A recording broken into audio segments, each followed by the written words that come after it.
Hello বন্ধুরা, কেমন আছো তোমরা সবাই? আমরা সবাই ভালো আছি। আজকে আমরা গেছিলাম জগদ্ধাত্রী পুজোর মাঠে। আমাদের রামপুরহাটের রেলপাড়ে বিয়ের থিমে জগদ্ধাত্রী পুজোর মণ্ডপ সেজে উঠেছে। সেখানেই গেছিলাম। শুধু মণ্ডপ না, এখানে একটা ছোট্ট করে মেলাও বসেছে। আমি, আমার মেয়ে, শাশুড়ি মা সবাই মিলে গেছিলাম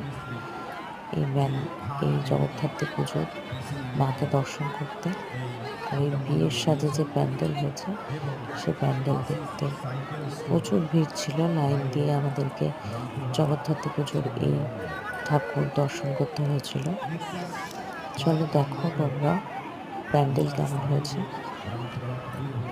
ওকে, ভালো লাগলে লাইক করো, সাবস্ক্রাইব করো, কমেন্ট করো। रेलवे अधिकारी AEN रामपुरहाट स्टैंड रेलवे